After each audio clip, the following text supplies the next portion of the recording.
Kita kembali lagi pembelajaran IPA kali ini.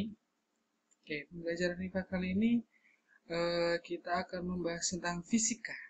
Oke, jangan sedih ya, karena fisika itu sulit. Oke, tidak. Kali ini fisika itu fun. Oke. Kali ini yang akan kita pelajari adalah getaran dan gelombang.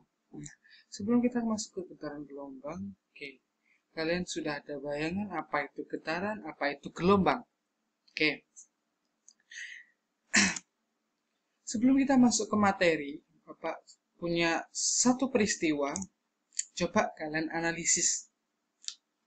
Nah,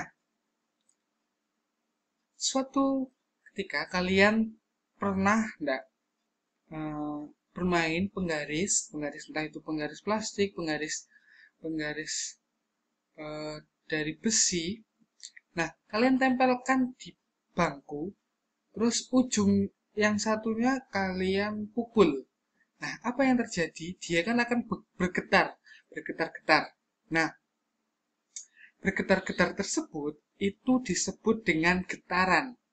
Nah, getaran kalau pada peristiwa penggaris, dia kan akan naik turun kalau dia ditempelkan di bangku. Nah,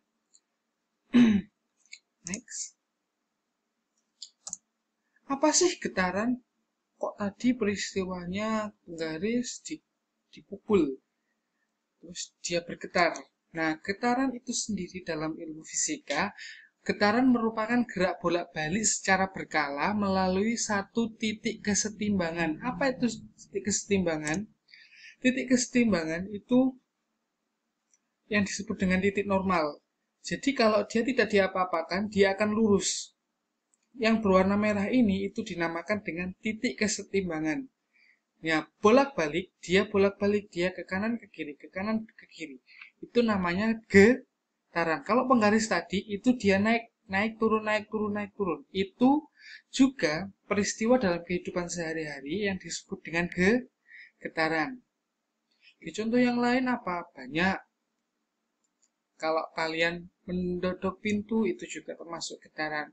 Bunyi itu juga termasuk getaran. Oke. Sekarang sebelum kita ke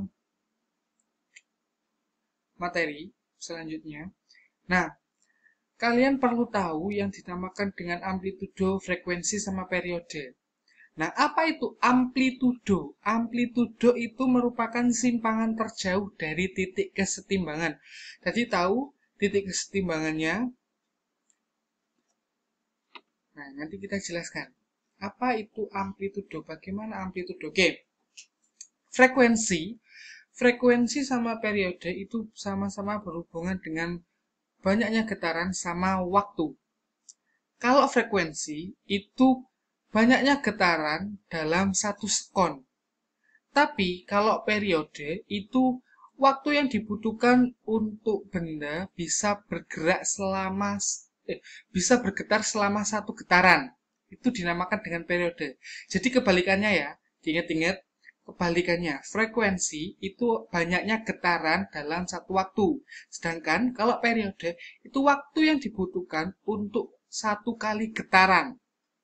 Ya, ingat-ingat nanti kita bahas. Yang disebut dengan amplitudo itu makanya simpangan terjauh dari titik kesetimbangan. Titik kesetimbangan kita ibaratkan O. Ini titik kesetimbangannya. Nah, titik kesetimbangannya, amplitudo tadi simpangan terjauh.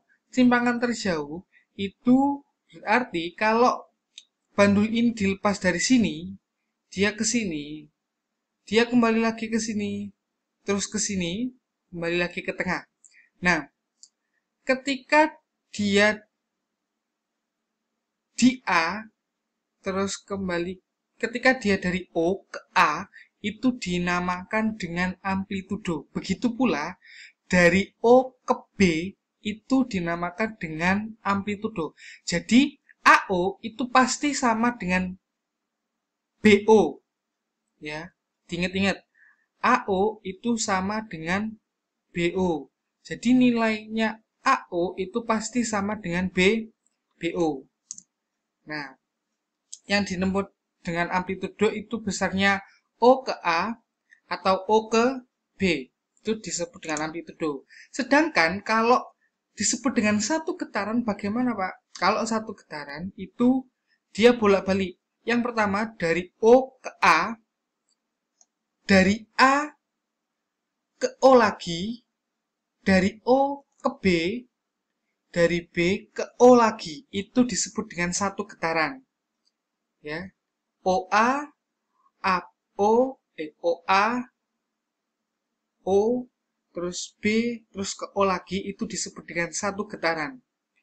Nah, bagaimana Pak kalau dari OA, terus ke O, ke B, ke O lagi? Itu hanya satu getaran. Kalau dari O ke A, kalau dari A terus ke B, itu bagaimana Pak? Itu disebut dengan setengah getaran. Ya. Nah, kalau satu getaran berarti dari O ke A ke O ke B, B ke O. Itu satu getaran. Oke. Sekarang kita ke frekuensi sama periode. Sudah tahu kan apa itu amplitudo? Amplitudo itu berarti simpangan terjauh. Nah, nanti kalian di gelombang juga ada tentang frekuensi, periode, amplitudo. Nah, kalau pada frekuensi sama periode, tadi saya sudah bilang, frekuensi sama periode itu kebalikannya. Kalau frekuensi, itu jumlah getaran dibagi waktu, sedangkan kalau periode, itu waktu yang dibutuhkan untuk satu kali getaran. Jadi dibalik ya, beda rumusnya. Ingat-ingat, kalau F sama dengan N per T, kalau periode adalah T sama dengan T per N. Ya, ingat-ingat. Kalau hubungannya antara frekuensi sama periode, pasti berhubungan. Kalau mencari frekuensi, F sama dengan 1 per T. Kalau mencari periode, T sama dengan 1 per F. Ya, diseper. Itu, dan jika F frekuensi satuannya Hertz, T satuannya periode, sekon, N jumlah getaran, terus T adalah waktu, satuannya sekon.